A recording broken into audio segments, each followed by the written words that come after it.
Mark Johnson is the chairman of Innosight, a strategic innovation consulting and investing firm that he co-founded with Harvard Business School professor Clayton Christensen. He's also the author of Seizing the White Space, Business Model Innovation for Growth and Renewal. Before he earned an MBA at Harvard, Mark was a nuclear-power trained surface warfare officer in the US Navy. So I think it's safe to say that he actually knows quite a bit about the best ways to seize space. Please welcome Mark Johnson.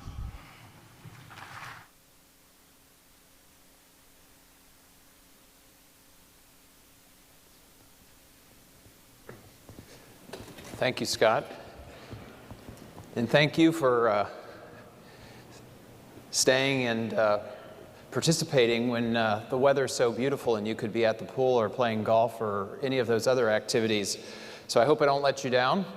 I wanted to speak to you about, first and foremost, giving you a common language and a common way to think about innovation and growth.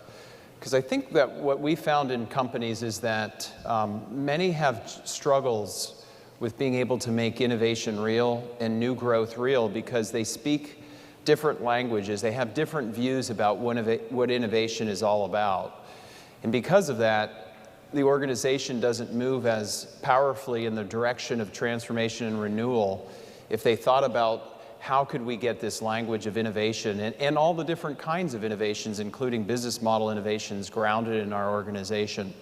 So if nothing else, I would hope in this next 30 minutes, before we move to Q&A, I could give you a little bit of this language of innovation and how it can be meaningful to create new growth.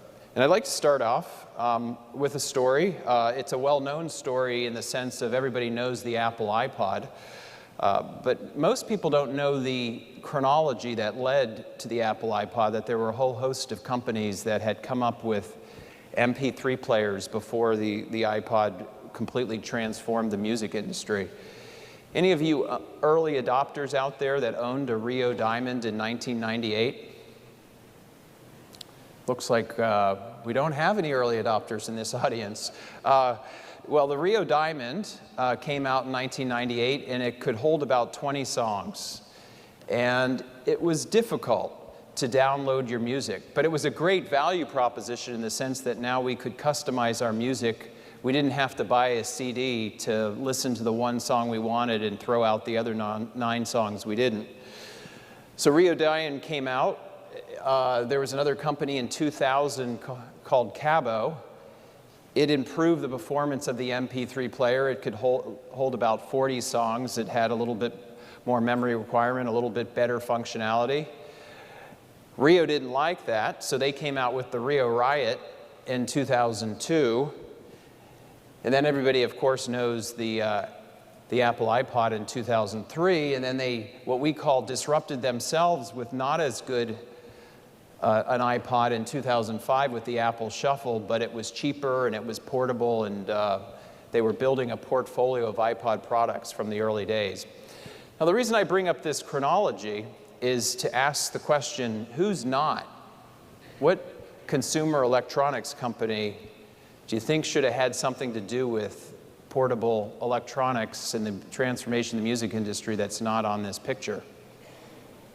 Sony. Sony's nowhere to be found.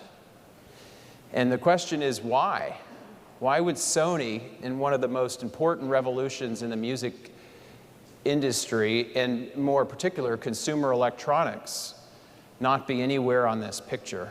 In fact, the founding of Sony, the whole reason that Sony is around is because of portability and taking advantage of transistor technologies and coming up with the first transistor radio and the portable televisions. Everything has been about portability, and Sony's nowhere to be found. I think I hear some of the answers. I think I heard music, and part of the problem is exactly that. What had Sony become? They'd become a music company. And as the MP3 player was coming online, CD shipments were coming up 25%. And it wasn't until after 2000, 2001 that the writing was on the wall, what was happening to the music industry as it related to CDs.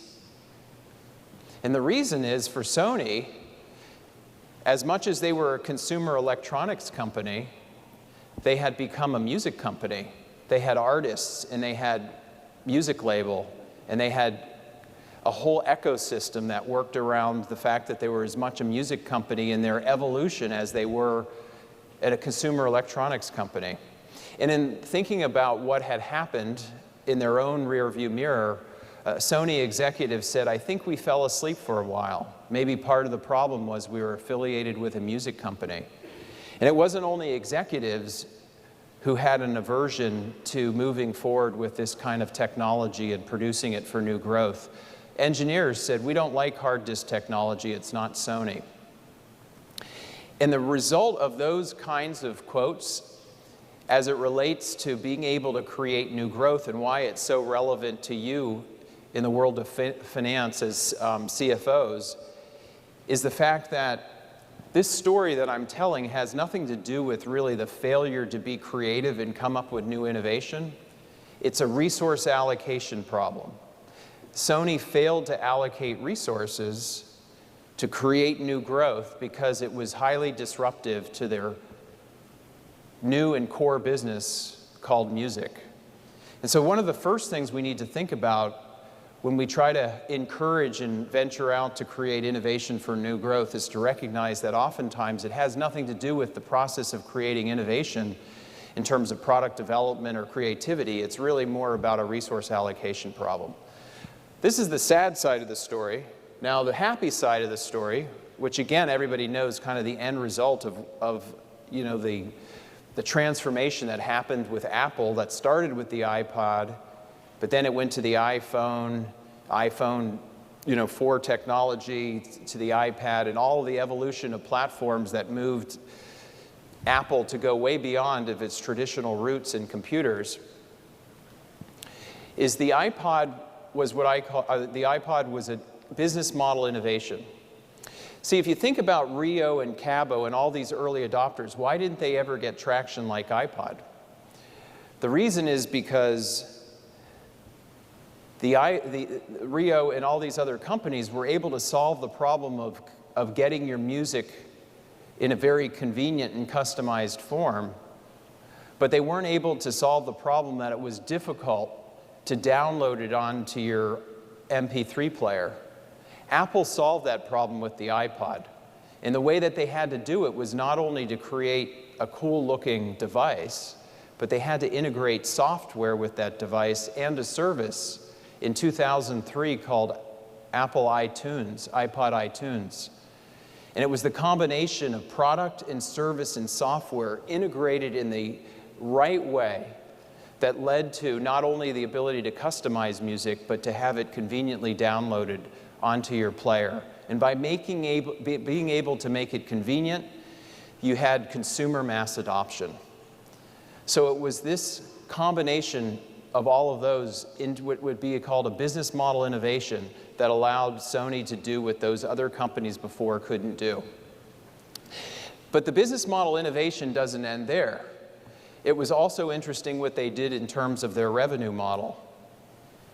Just like Gillette created the blades and razors model where they would give away the razor and make money on the razor blades, what Apple was doing to generate the kind of tremendous growth, exponential growth, with the iPod iTunes combination was to give away the iTunes. In fact, they lost money, and to make it up with the iPod. So they had the Gillette razors and razor blade model in reverse.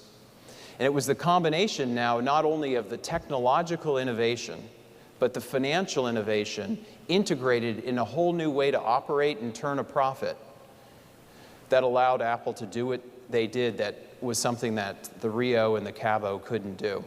Now, the final piece of this story that's interesting and demonstrates the importance of being able to integrate something in a whole different way is that when you account for the growth, $10 billion of Apple and iTunes revenue from 2001, the end of 2001, to where they ultimately ended up at the end of 2006 at $10 billion. Their market cap at the end of 2001 went from $1 billion to the end of 2006 and 2007 to over $150 billion. And you can't account for that kind of market realization just by what they contributed to new revenue growth. There was an expectation that got created because this was upside surprise.